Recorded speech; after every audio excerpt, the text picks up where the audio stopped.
Assalamu alaikum and peace be upon you all. Welcome to our second webinar on Hindutva in North America. My name is Zainab and I am part of our Save India from Fascism team.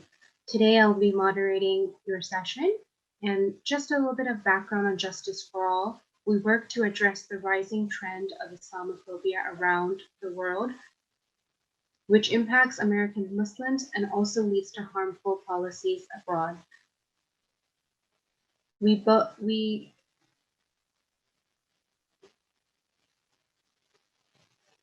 have active projects for the Rohingya, Kashmir, Uyghur in India, and most recently, Sri Lanka. Just before we begin, I'd like to go over a couple of housekeeping rules. Each panelist will have a designated time slot to speak. If you do have any questions, please use the question and answer box to ask these. And towards the end of the session, we will be having a short Q&A. We will do our best to answer all of your questions, but please be aware we might not be able to take note, and we will try our best to get it answered for you. To our panelists, thank you for being here. When you have 5 minutes left to your time, I will be interrupting you to remind you of this. And I do apologize ahead of time, but we want to make sure that we respect your time as well as our viewers. So thank you for joining us for our session today in what is to be an informative and productive session. In today's session, we are going to be discussing the role of Hindutva in schools, how the narrative is being changed, and how the history is being manipulated right here in American high schools, middle schools, and it's extremely important to know what is going on in our schools and what our kids could be facing in America on a daily basis. This is about us and the American Muslim community, and we have to be vigilant on such matters. If you do need a further explanation of what Hindutva exactly is, please refer to our first session. I'm honored to introduce our first panelist today, Asma Azeem. She is a mother of 3 and has been a teacher working in public and private schools both in Canada and the US. She is the Florida State Coordinator of Mothers Against Teaching Hate in Schools, and her project is called MAPS for short. So Asma, if you would like to please go ahead and begin, that would be great.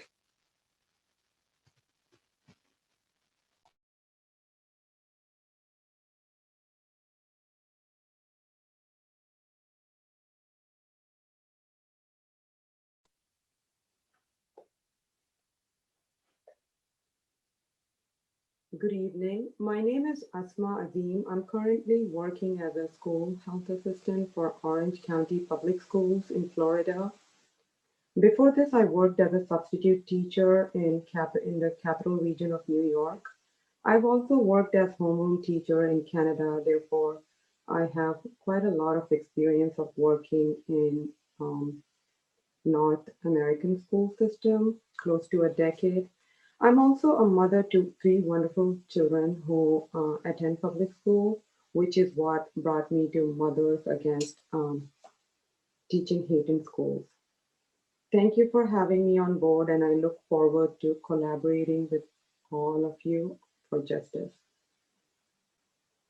When my third grader, this all began when my third grader casually mentioned to me last year that the EPIC reading app that public schools all over the United States use as a reading resource has a book on Narendra Modi by the same title. I was confused yet curious.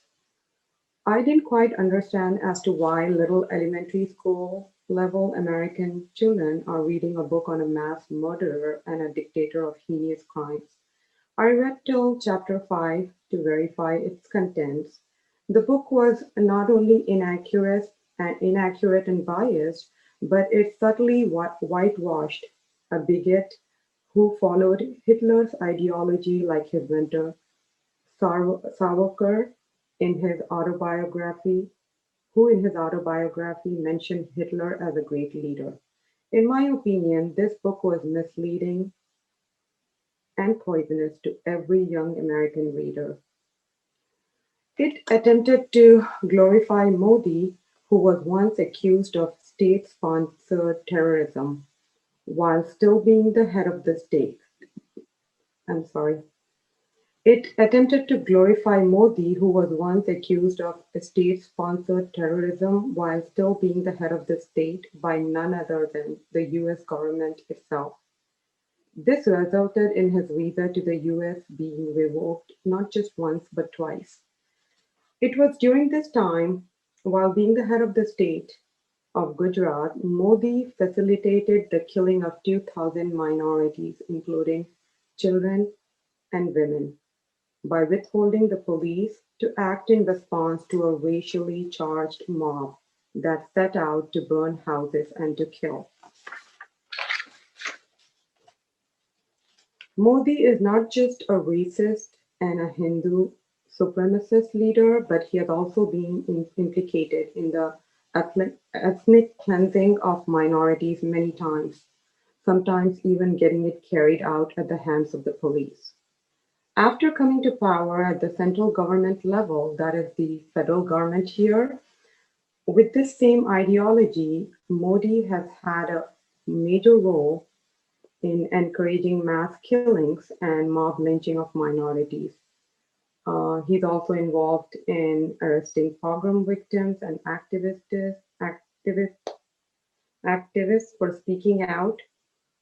He's involved in the obstruction of justice, in the controlling of media, and in waging soft war against minorities. His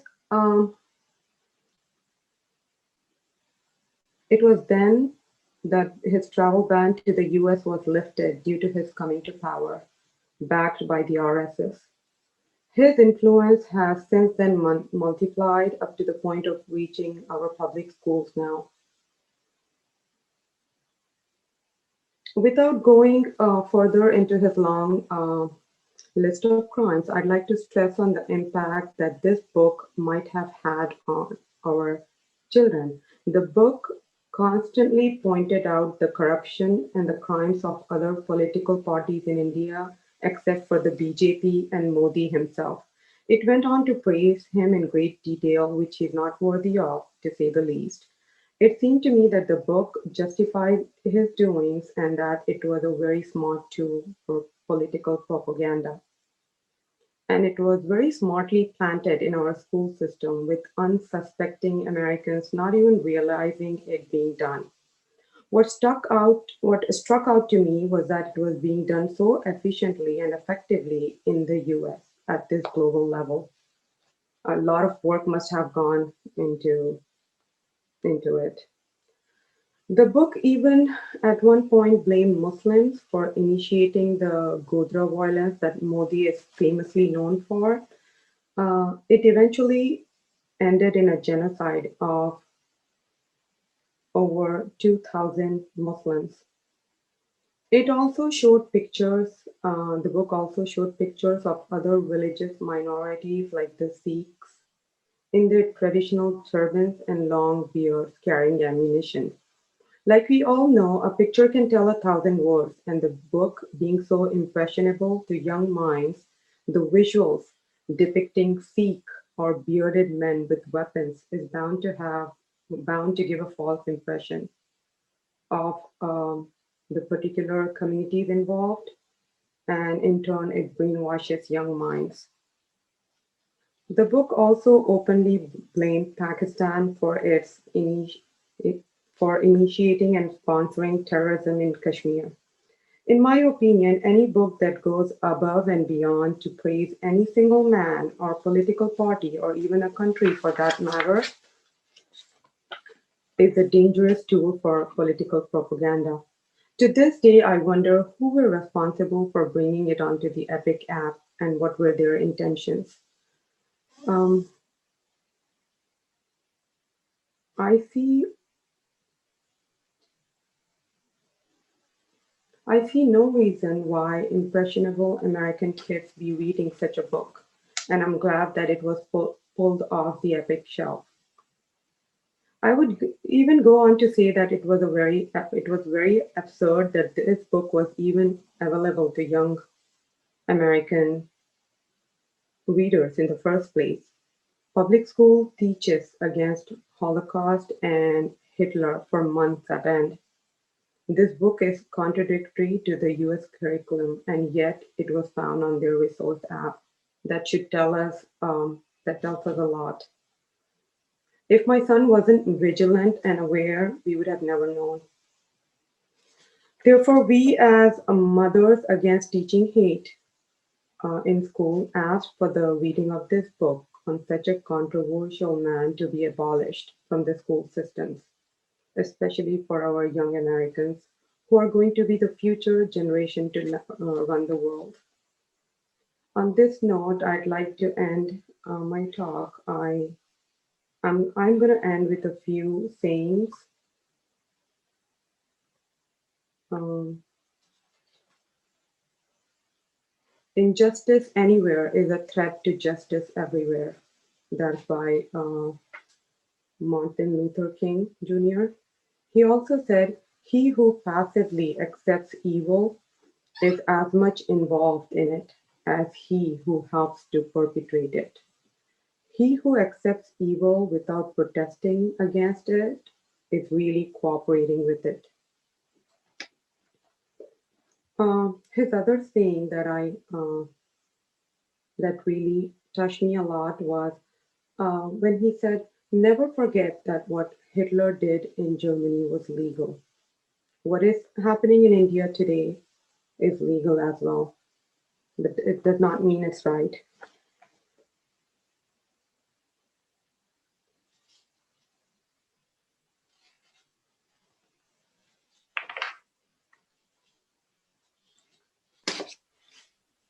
Um, and this, I will conclude my talk. Thank you so much, Asma, for giving us a fascinating insight to what is happening in our school systems. Could you briefly touch what your project MAPS does? And have you come across any in any other states? Have you seen any other like curriculum changes or systems in the schooling? Would like your insight on that, please. Uh, I I believe not at this point.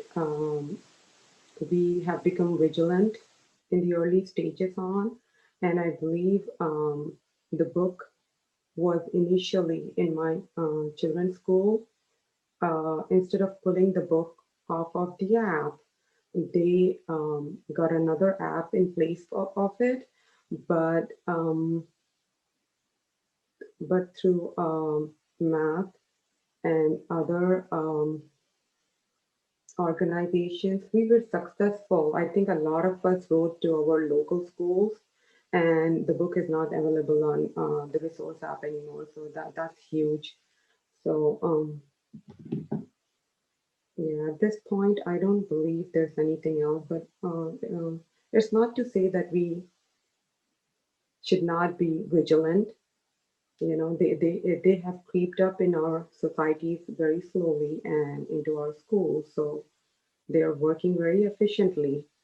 Um, and it's good that we are all aware of it and nipping in the bud where we can. Right, of course. And I just wanted to clarify, which school system do you belong in? Do you know the publisher of the book? That was a question from one of our audience. I do. We live in Orlando, and my kids go to, as well as myself, I work in Orange County Public Schools, and the author of the book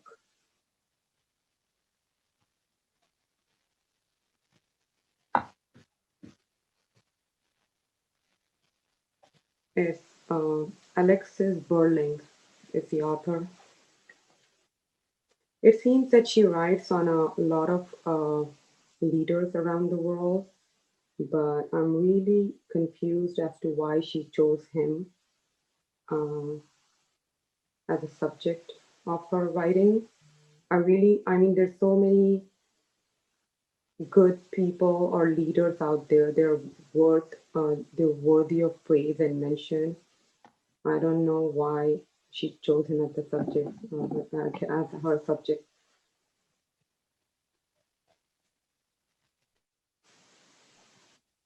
Okay, thank you so much, Asma. I want to appreciate and thank you for coming on And to our wider audience, please know that Justice Fall is committed to working on this, but we need your support in time and financing. I am now going to introduce our next panel, Hindutva and universities. What type of discriminatory practices and research preferences are being used, and how minority students may be affected? We have several students who will be joining us on this topic to give further insight. Just a reminder that they'll each have about 10 to 15 minutes to give us your views, and you can go ahead and begin. To our audience, if you do have any questions at all, please do use the Q&A, and we will have a short Q&A follow-up session. Thank you.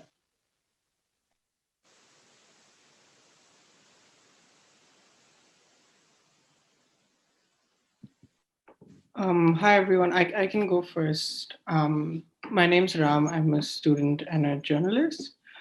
I guess I would want to start by just sort of zooming out to think of who students at what type of South Asian American students are at American universities, and sort of go back historically to put this in some context. And then perhaps that will reveal the sort of opportunities that right-wing forces have used, that Hindu nationalists have used to sort of perpetrate their ideology in campuses.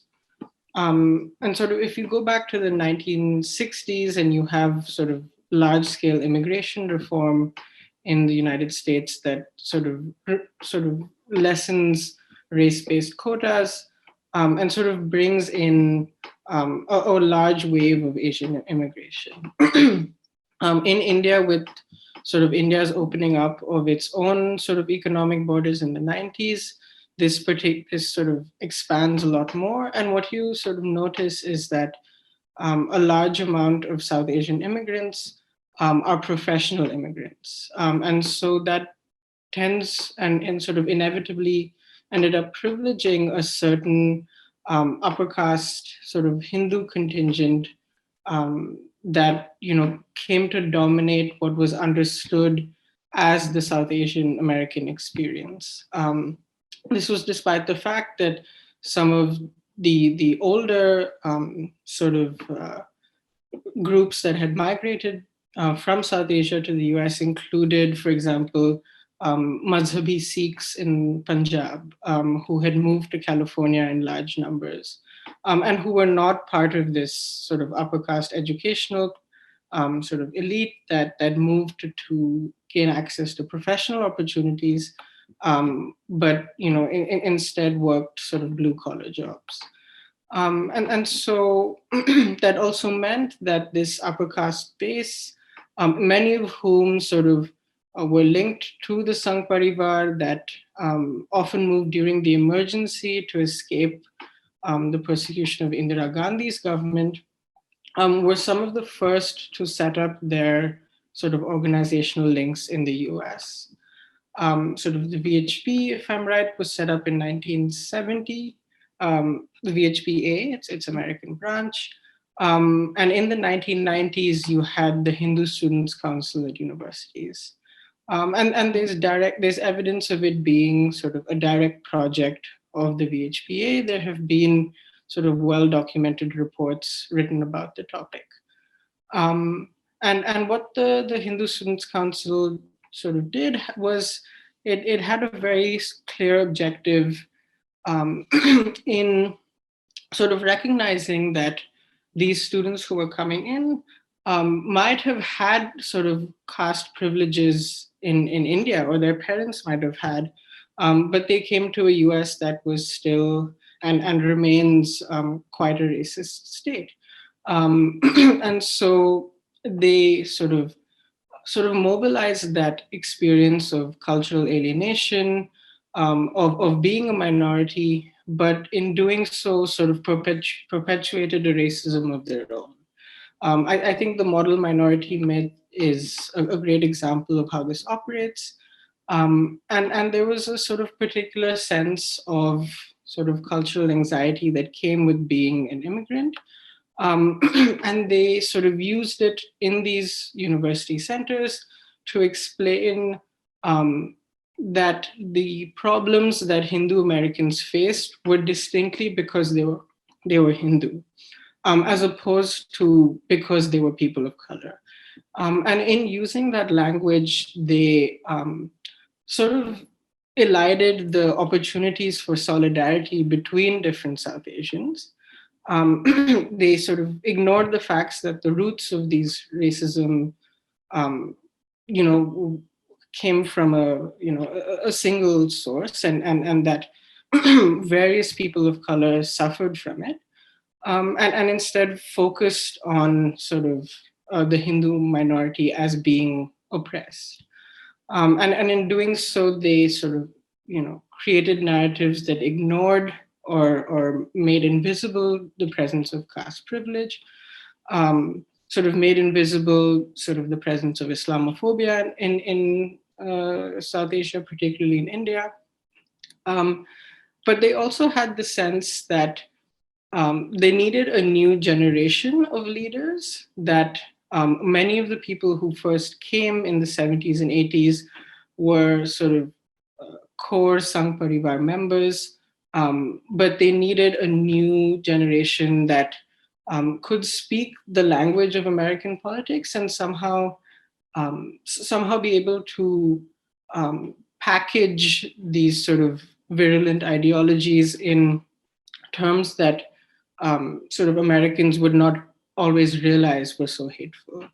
In that way, sort of the American encounter with Hinduism was also sort of very depoliticized and made to be understood as merely a spiritual religion, devoid of caste, devoid of sort of internal sort of differences. Sort of India was made sort of synonymous with Hinduism in many cases, which is in many ways the cultural and political project of Hindutva. And so in in the process, what the Hindu Students' Council sort of created, I think, and its largest impact is, if you look at major supporters of Hindutva in 2021, many of them are graduates of the Hindu Students' Council who sort of were trained in Hindutva sort of discourse, who sometimes were taken to RSS summits in India, and who now play very important roles in, for example, protecting the Modi government from international criticism, from sort of creating the sort of changes in the grassroots in education that Asma and so many of my colleagues will be speaking about. And in many ways, that is perhaps the longest lasting legacy, I would say, of Hindutva organizing in universities.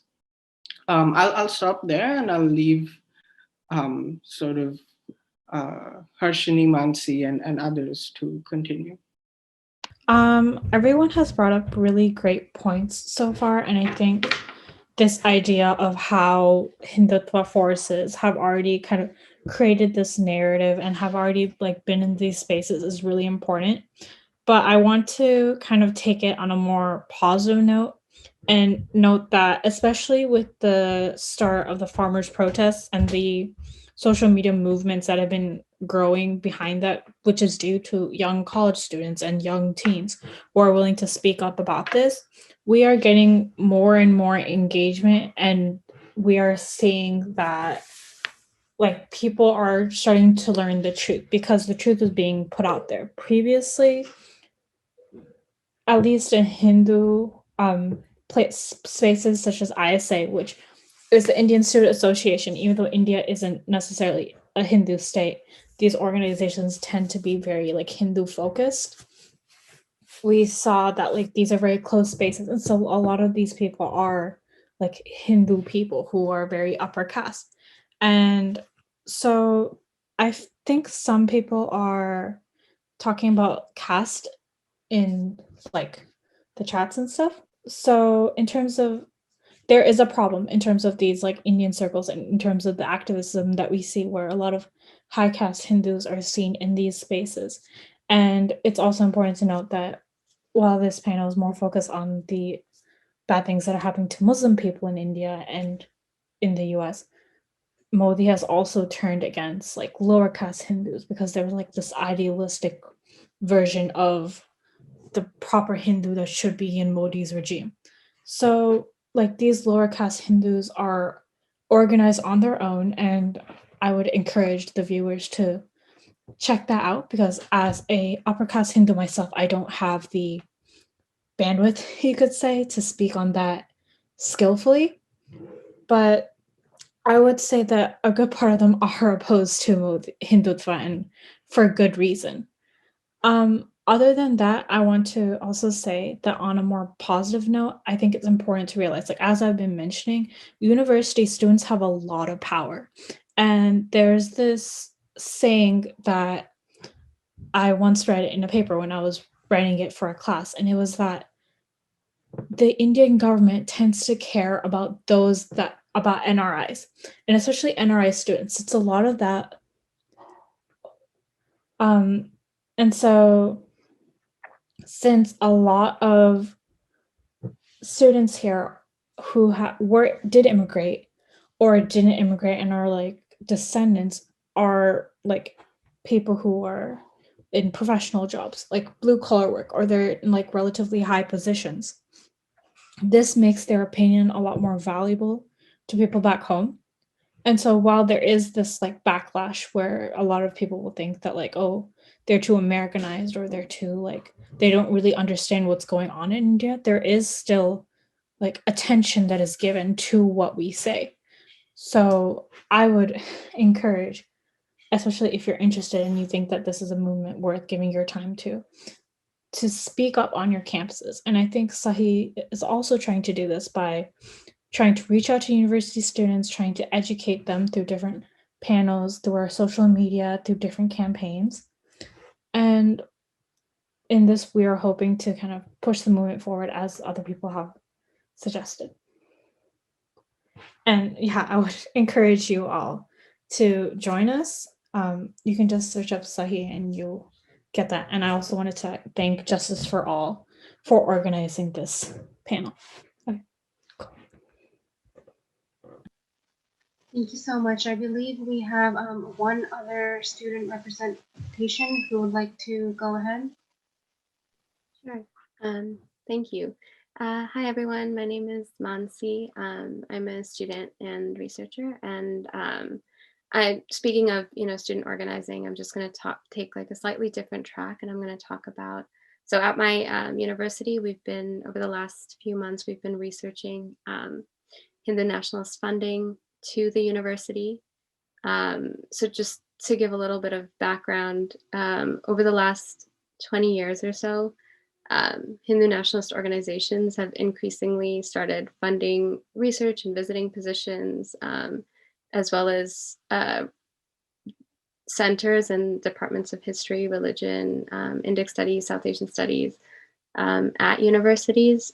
So foundations like the Dharma Civilization Foundation, Uberoy Foundation, Infinity Foundation, over the last couple decades have given millions or tens of millions of dollars to academic departments at tons of universities, including Harvard, Rutgers, Columbia, University of Texas at Austin, UC Berkeley, Irvine, and many more. Usually the funds that they allocate are trying to reframe the study of South Asian history and religions to promote these kinds of Hindu nationalist ideologies that the other panelists have talked about. So kind of the romanticization and propagation of Brahminical Hinduism, Hinduism for the benefit of dominant caste Hindus, the erasure of caste, either the complete erasure of caste or in some cases, even its promotion as some sort of positive force. And the portrayal of non-Hindus, especially Muslims, as outsiders or invaders to the subcontinent.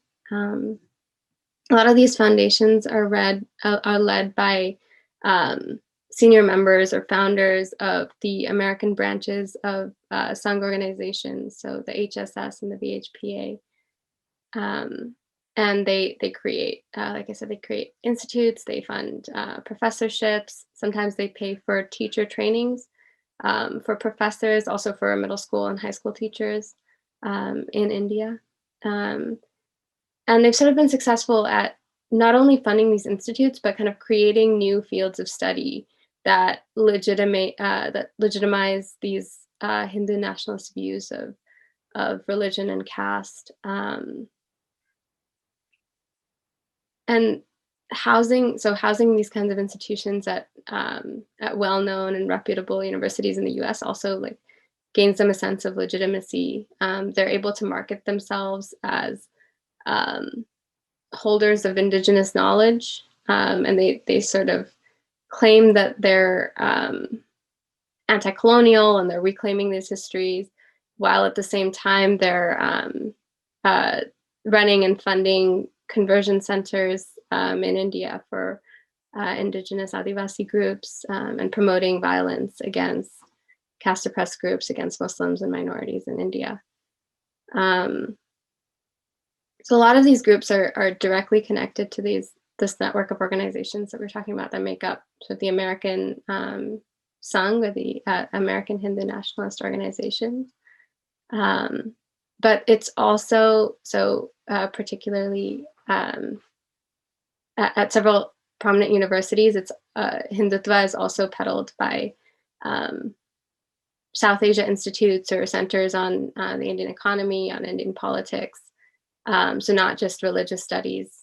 And those kinds of centers will typically invite speakers from the RSS or from the BJP to the US. They give those speakers a platform, which again, that platform gives them a sense of legitimacy. So for example, in 2004, Ram Madhav, who's the official spokesperson of the RSS, appeared at a gathering sponsored by the Center for the Advanced Study of India at the University of Pennsylvania. At Columbia University, the School for International and Public Affairs has the Center on the Indian Economy, which was inaugurated by the former finance minister to the Modi administration. They've also hosted the national vice president and spokesperson for the BJP and several other BJP officials over the last few years, as recently as last year or the year before that, before the pandemic. And at these centers, they're often very dismissive of students who ask questions or who don't promote the same narratives that they're trying to promote. The Columbia Center, which is the one that we've sort of researched most, also publishes research papers and op-eds that tout Modi's economic policies. They sort of praise the investment opportunities that these policies provide. And so in this way, they're able to kind of shift the focus of the conversation from the RSS and Hindu nationalism to economic policy and sanction and sanitize the violence and the erosion of democracy in India. And a lot of this is done, I think, especially at the center at Columbia, in deference to sort of the interest of capital, the investment, the interest of investors, and not also in the interest of Modi and the BJP.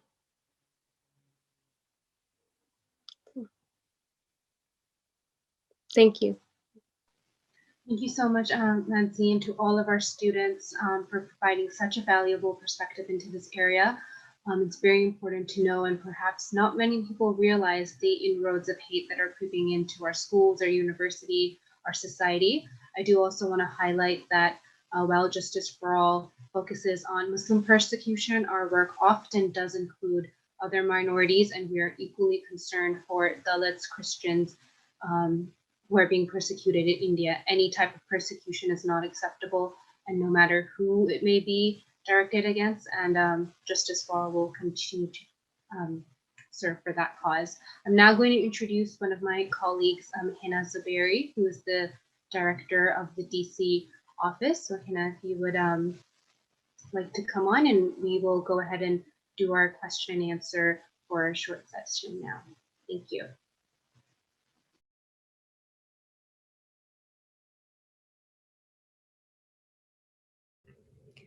Thank you so much, Zainab. I just wanted to share a perspective that perhaps we need to go over a little bit. I wanted to share two of the states that I've lived in, Maryland and California, things that have happened here in our local school systems. So from Maryland, I'd like to share that earlier last year, after the CAA reforms or the CAA was implemented in India, young people in our school system here in the county that I lived in held awareness events in their schools, and they were, just like any student groups are allowed to have events.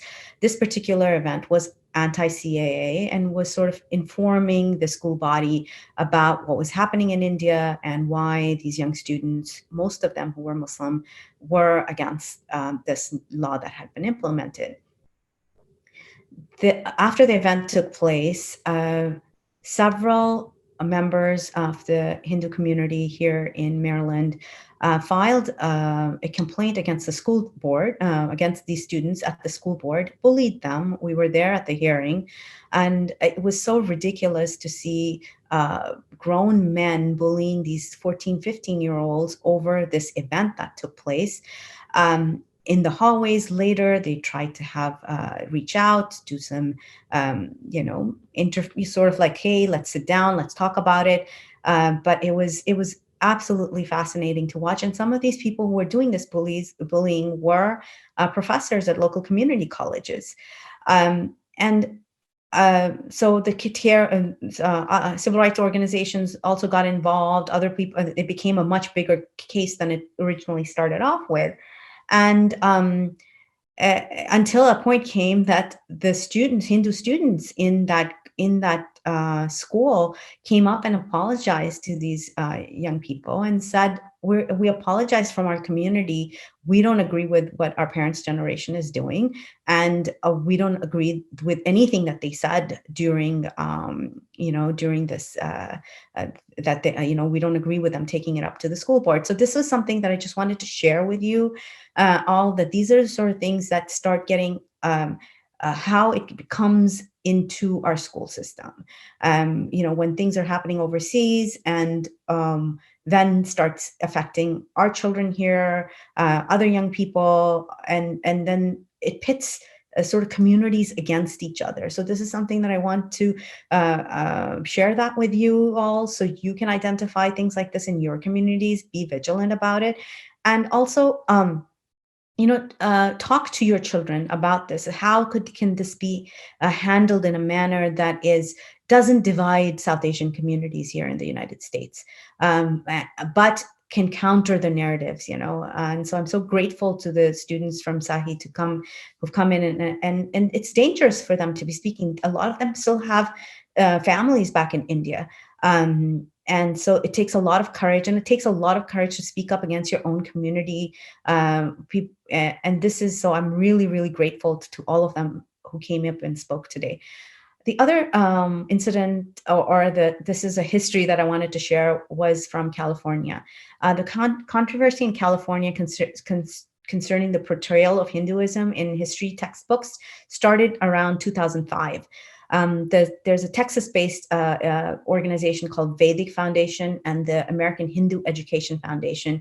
They complained to the California Curriculum Commission, arguing that the coverage of sixth grade history textbooks of Indian history and Hinduism were biased against Hinduism. Points of contention included textbook portrayal of the caste system, Indo-Aryan migration theory, and the status of Indian women in Indian society. So both the Vedic Foundation and the American Hindu Education Foundation are ideologically aligned with Hindutva. specifically the RSS and the Vishwa Hindu Parishad. The HEF operates under HSS, which is RSS in the United States, and it professes adherence to RSS's principles. The Vedic Foundation doesn't claim affiliation with other groups, but cooperates closely with VHP, which is the Vishwa Hindu Parishad. So the initial legal services for this textbook case was provided by the Hindu American Foundation. It became the commission at that point endorsed many of the changes that were being pushed by these Hindu groups. The commission was formed by one person. The commission consisted of one person, and most of the changes were accepted. But then a strong objection to the changes came from a group of U.S. Scholars led by Michael Witzel, who's a Wales professor of Sanskrit at Harvard, and his colleague Steve Farmer. So again in 2016 and 17, there was significant debates out how topics related to South Asia are represented in middle school textbooks. And this was a follow-up to debates that had happened in 2005 and then 2009. One of the bones of contention in this is the calling of the region South Asia.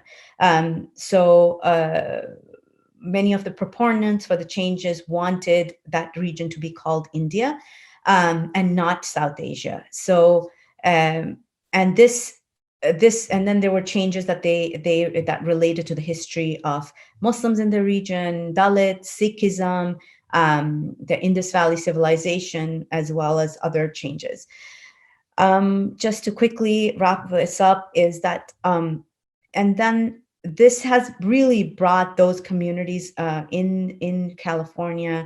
This has affected perhaps relationships, and then especially because the dispute centered on whether the region that includes modern day India, Pakistan, Nepal should be referred to as India or as South Asia.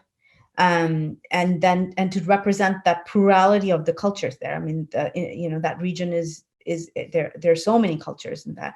And so scholars of the region of South Asian history push back against this because they say India was not a nation state until 1947. To call that the entire history India would not be accurate. The case, several cases were filed in court after that as well. One of the advocates from the Hindu American Foundation, they said that they also want the caste system to be explained as a phenomena of the region, not just as a Hindu practice, an idea that is not universally accepted in India. And so the scholars that push back against this narrative said that the foundation is trying to sanitize history by wiping out any link between Hinduism and castes. And then the Ninth Circuit in 2020, there was a constitutional challenge brought about, and then in the Ninth Circuit denied the claim and they said that they found no basis to conclude that the California Board of Education discriminated against Hinduism when it drafted new educational guidelines in July 2016. And they when the recommendations were accepted by a group of history professors called the South Asia Faculty Group. So these, and I do not deny that there might have been some anti-Hindu images in some of the books. We all understand as a minority ourselves how religions can be villainized.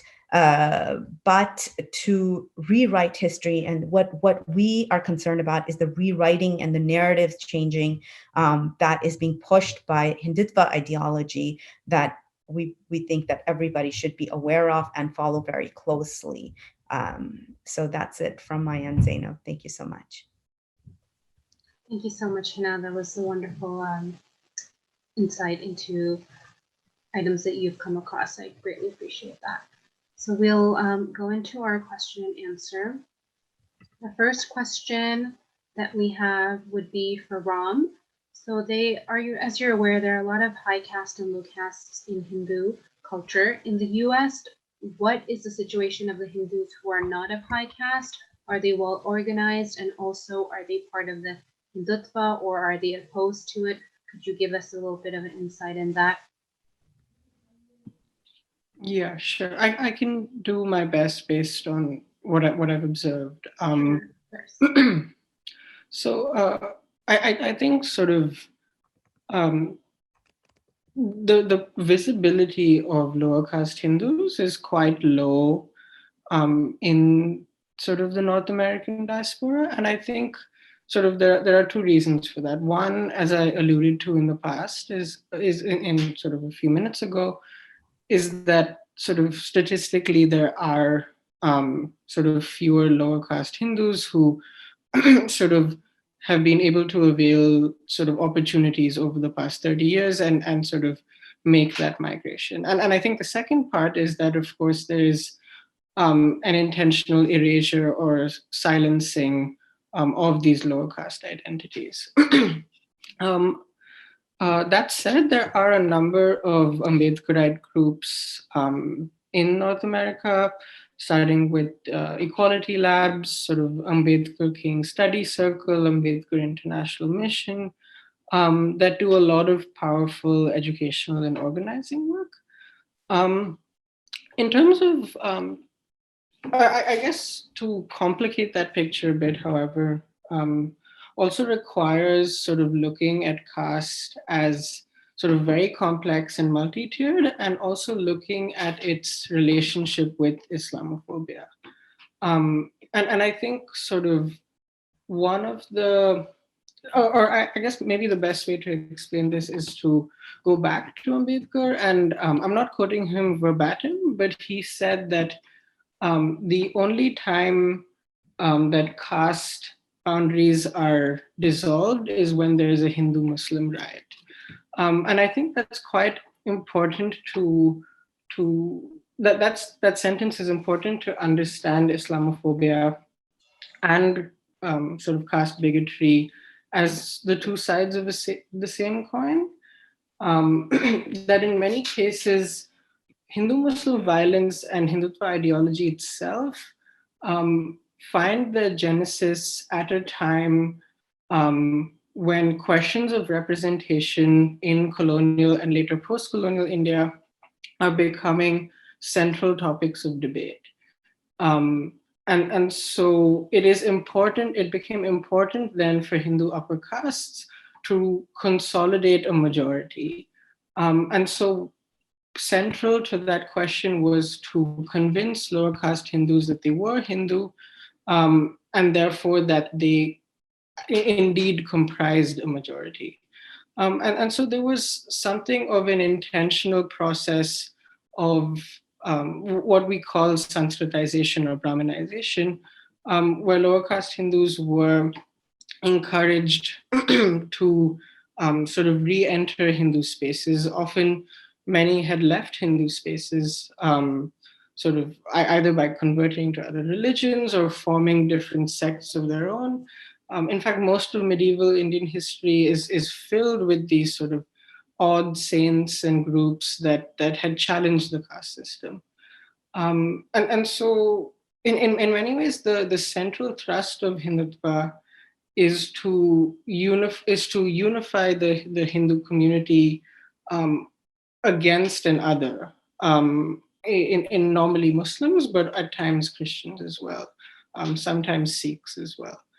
And so in terms of sort of lower caste support for Hindutva, I think a phenomenon we're seeing more and more that journalists in India are reporting on as well is that a lot of anti-Muslim violence is actually conducted by middle castes.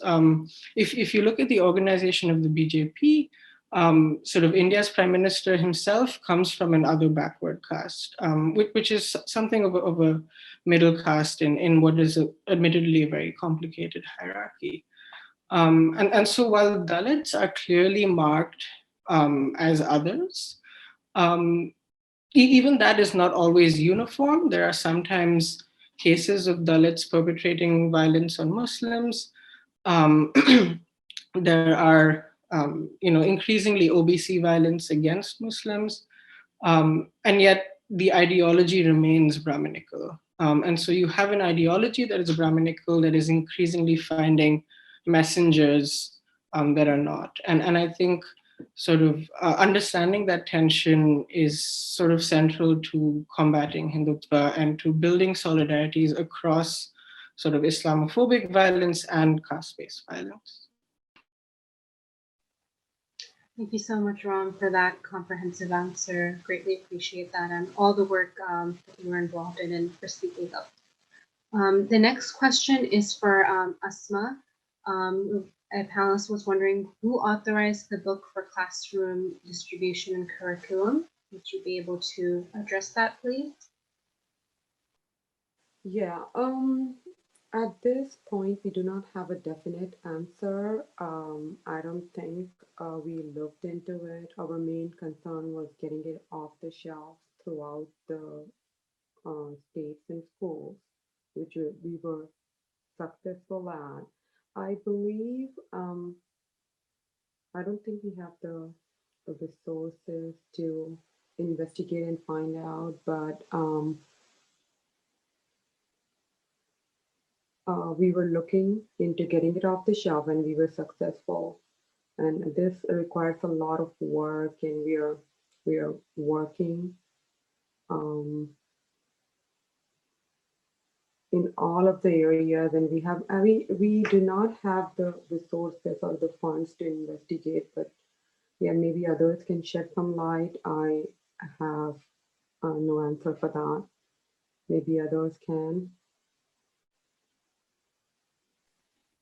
Okay, thank you so much. And just following up with that question, are you aware of any group that's tracking these type of changes across different states, or is MAPS, is your group tracking these type of efforts to infuse Hindutva into the schools? I know you did mention that there's some difficulties in doing that, but is your project focusing on that? It is, and we have just started, and we are still in the very early stages. We are just a group of few females as of now, and we hope and plan to grow. And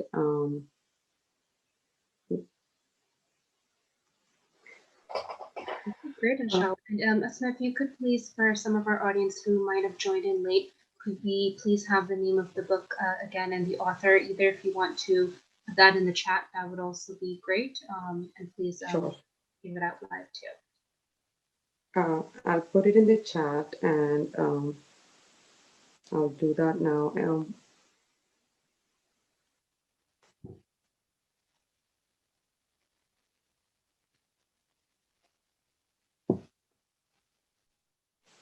Okay, great, thank you. If there are any other questions from our audience, now's the time to ask. You have a few more minutes, so please go ahead and use the Q&A box. Thank you.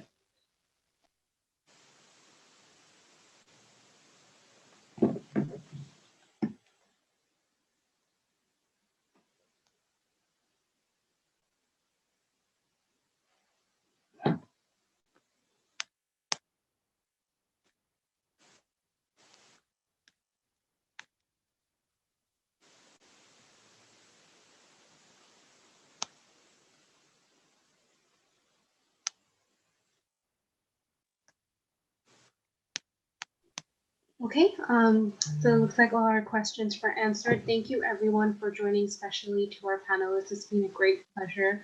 I do want to remind you that Justice for All is involved in a suggestion, and we will be following up with this panel with a link for those of your family and friends. We would encourage you to watch our first panel and hopefully our second panel as well. We do have some resources which will hopefully be up on our website, or they'll be emailed to you via email if you're interested. These are common tips and suggestions that our Justice for All team has worked upon. Tips like how to address these situations if they happen to your child at school, or if you come across it in university, how to navigate through that. They're general tips, but we hope that you find them useful.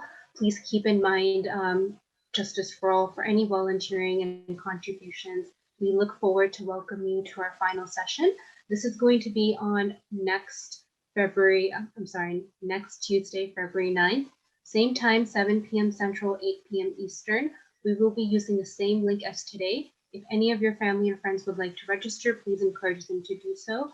We hope that we will be able to see you there. We will be talking about Hindutva in our workplaces and the rise of Hindutva and that narrative and scope, especially in the IT community. So it will be an interesting panel discussion. Thank you once again for attending. Please keep our team in your prayers and all the persecuted people across the world in your special prayers. Good night to you all, and God bless everybody.